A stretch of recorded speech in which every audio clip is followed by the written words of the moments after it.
अस्सलाम वालेकुम दोस्तों, उम्मीद है कि आप सब सही होंगे। आज है जुलाई 3, पीर का दिन और ये हंगामे चल रहे हैं फ्रांस के अंदर। मगर आज लग रहा है कि सिचुएशन थोड़ी कंट्रोल में आई है। It doesn't seem it's completely under control, but निस्बतन जो पिछले मंगल से ये फसादात, एक 17 साला फ्रेंच अल्जेरियन मोरक्कन लड़के के कत्ल के बाद जो पुलिस के हाथों मारा गया, एक ट्रैफिक स्टॉप के ऊपर उसे रोका और उसके पास लाइसेंस नहीं था। उसके बाद पुलिस ने उसके ऊपर फायरिंग की, वीडियो भी सामने आई। और उस कत्ल के बाद ये हंगामे शुरू हुए, जहां पे दर्जनों की तादाद से प्रोटेस्टर सड़कों पे निकले पूरे फ्रांस में। उन्होंने जलाओ तोड़ाव किया उधर, और 45,000 तकरीबन 45,000 सिक्योरिटी फोर्सेस को डिप्लॉय किया फ्रेंच हुकूमत ने सिचुएशन को कंट्रोल करने के लिए। मगर क्या सिचुएशन कंट्रोल में है, ये जानने के लिए वी आर जॉइंड बाय सारा लपीद। ये एक जर्नलिस्ट हैं फ्रांस के अंदर। Sarah, thank you so much for joining us. Now we can continue our interview in English. You and I covered the 2018 Gilets Jaunes or Yellow Vest protests in France. How is this different than what was happening then? I would say the first difference is that the population protesting right now is different. The yellow vests were people mainly living outside of the big cities. That protest was first started because they had to because of the soaring of the price of gas, and so those are people who have to use their car a lot. So they felt like it was unfair for them to be to be to see that rise in the price of gas. Whereas right now the protest is led by younger people who live in suburban areas of the bigger cities like Paris, like Marseille and Lyon. Also, that the main difference too is that what sparked that protest right now. What's happening in France is because of the killing of a young man called Nahel, who was driving his car, got arrested by police, and then shot while he was trying uh, to avoid being controlled by the police. Um, so it's a different population, different cause of outrage, I would say. Um, and I would say what happened between 2018 and now is also we've seen the violence coming from the violence towards minorities, especially Black people in the U.S. There were huge protests here when George Floyd was killed. There was huge gathering on Place de la République, and so the French people have been marked by those images, and seeing this young man being killed, shot at gunpoint in his car, was definitely reminiscent of those events.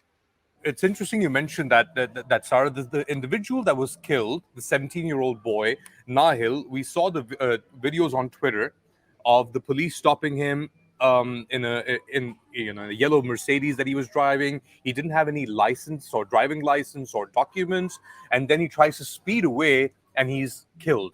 Is this something that normally happens in France? But there are studies and news outlets that say that the number of shots towards moving vehicles have increased, and especially because of a 2017 law that was passed actually when Emmanuel Macron was elected president, that opened new situations and possibilities for police officers to open fire. So there are also studies that show that those so the number of shots and officers firing has increased, and also those shots are 5 times more lethal. Sorry, it's triggered by a feeling of impunity in the police because some officers openly admit to covering, their colleagues when something goes wrong. And also, the Interior Minister Gérald Darmanin has been very, very supportive of of the police whenever something happens during protests. There's definitely support shown. So I would say there's an increase in the violence towards anybody who tries to escape the police. What is the role of racism in all of this? You said anyone who tries to escape the police, but people of a certain origin, for example, Algerian or Moroccan origin, are more likely to be reprimanded, right? Mm. Yeah, it's the police controls disproportionately target younger and people from the minorities. I don't have the exact numbers in mind, but um, it's called contrôle aux faciès, which means you're controlled based on how you look. It's definitely a phenomenon. It's been described by organizations like Human Rights Watch or Amnesty International. So yeah, definitely racism has something to do with what happened to Nahel.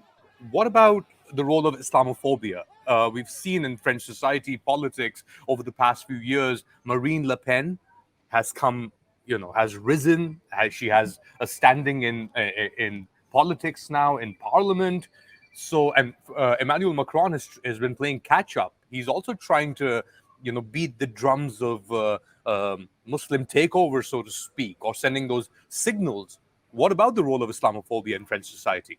It's a word that is still hardly used by politicians.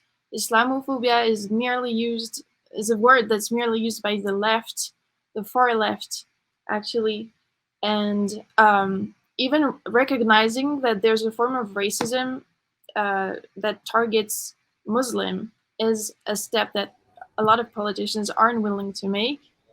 And yeah, as you said, there's definitely some sort of back and forth between Macron and Le Pen because he's realized that he was like presenting himself as her best opponent during elections was his best way of winning because he by using her own terms by talking about immigration also having his interior minister Darmanin saying that even the far right was too lenient, was too lukewarm on immigration is definitely a tactics to then appear as the pragmatic person who deals with those issues with a lot of rationality, cannot be accused of hatred towards certain communities. Um, so he's definitely surfing on that wave of Islamophobia, but it's just feeding her. She thrives on division. She thrives on a certain kind of vocabulary that has totally infected French politics, and he definitely has a big role. He has played a big role in that. As a French journalist living in Paris, how do you see this racism play out?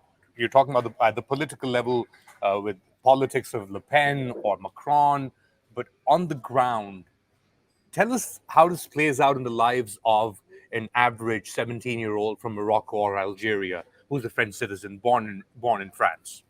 In the reports I made in the past weeks, for instance, I covered the pensions reforms protests in Paris, and the people being taken into custody, being arrested, and having their rights, um, dismissed, are disproportionately younger people who aren't white or don't seem white.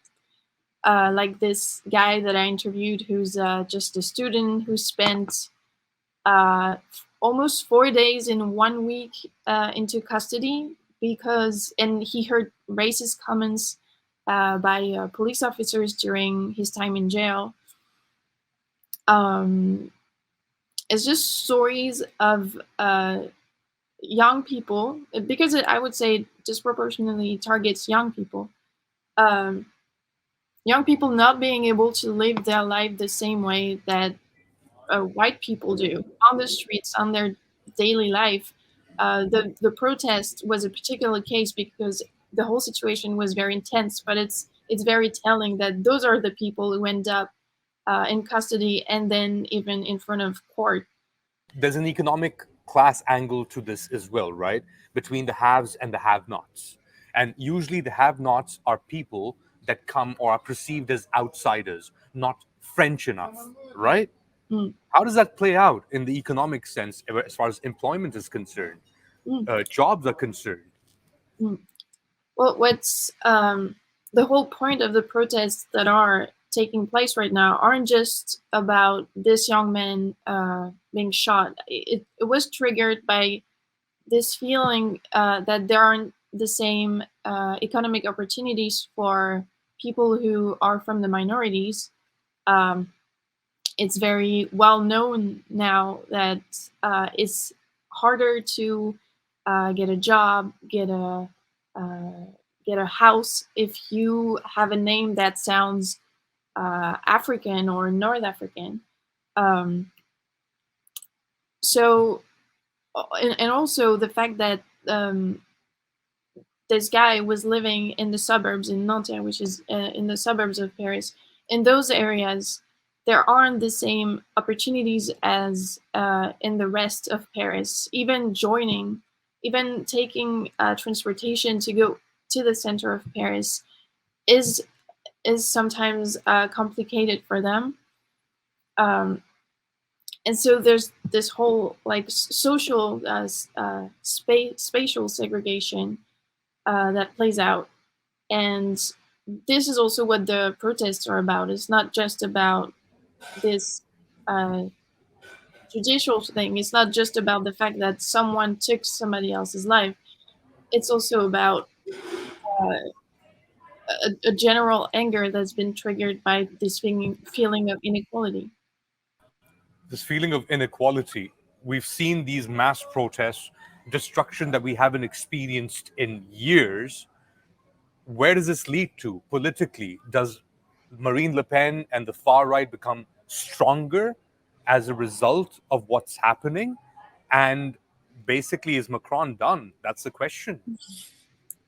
Well, it's always the eternal question. Is Macron done? Because Macron has been uh, he's been faced with a crisis his whole term. His past term, his term now. He's almost halfway through it now. Um, or 1 year in. Sorry.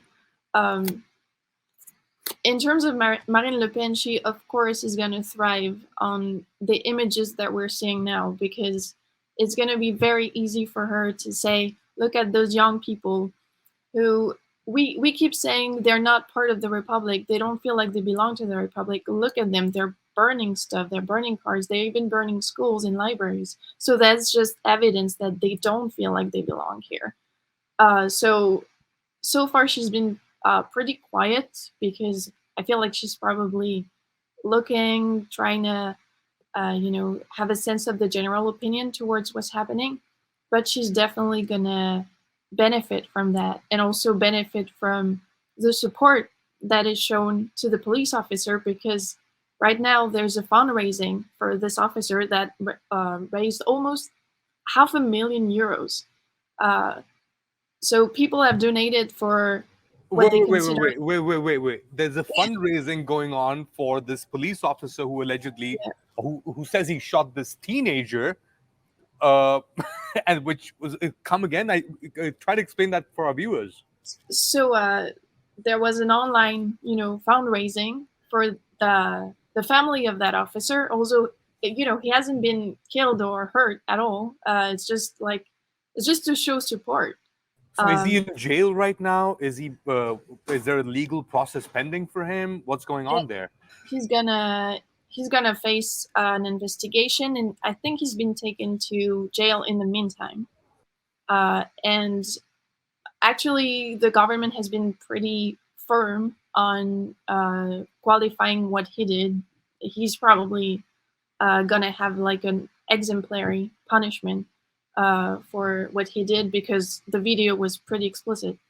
But yeah, people have raised €500,000 for him already, whereas the family of the man who was killed have raised, I think, around 60,000 euros so far. So it shows that their support for the police, for law and order, and that's what also the far right is all about. It's all about supporting them no matter what they do. That very securitarian vision of society. And as for Macron, I think he keeps having those stances, this image of a very pragmatic, kind of aloof head of state, and I think not saying anything, not talking too much about what happened is gonna also be beneficiary to him, because he'll just let the images speak.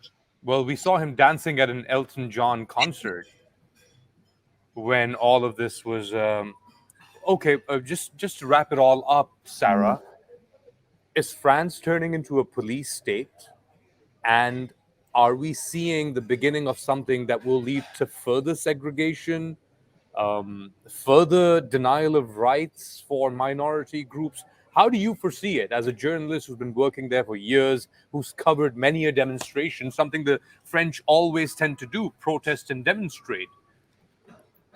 Well, the securitarian turn is definitely there. It has been there ever since the 2015 attacks. The state of emergency has been inscribed in the law, and it's not left how laws are voted. With the Olympic Games coming, the mass surveillance will be further allowed. I talked about that 2017 law on gun bearing already. So the answer always seems to be more repression, more police. Even the left calls for a proximity police in the suburban areas, whereas people who work there ask for more connection, for social work. It's the default response, to just ask for the police to also be the mediator between a part of the population and the government. And yeah, as a journalist, I'm not super I'm not super optimistic towards what's gonna happen with the situation right now, because um,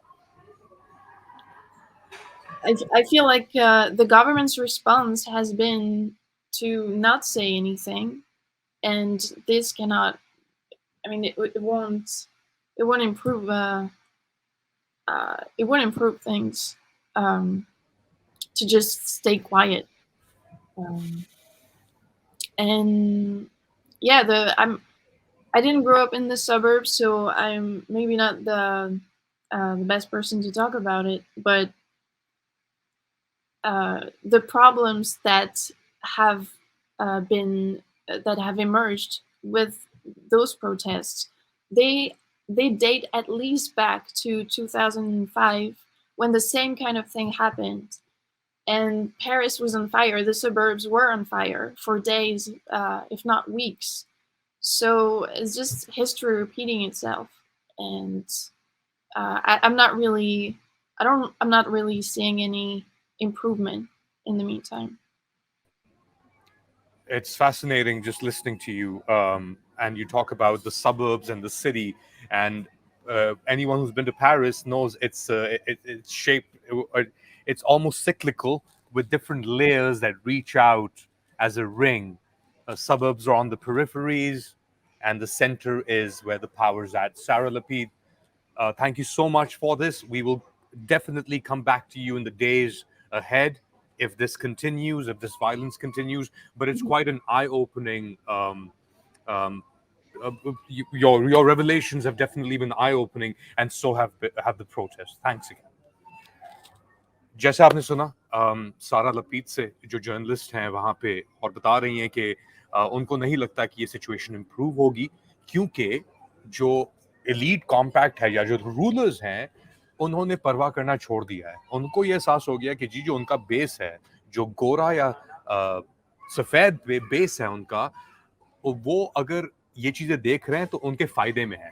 اگر وہ دیکھ رہے ہیں تشدد وہاں پہ ان لوگوں کے ساتھ جو الجیریا سے ہیں, موراکو سے ہیں, اور تو ان کے لیے فائدہ ہے, اور وہ ایک سٹیٹس میں چلے گئے ہیں. ان کی بیسکلی کچھ کرنا نہیں چاہ رہے.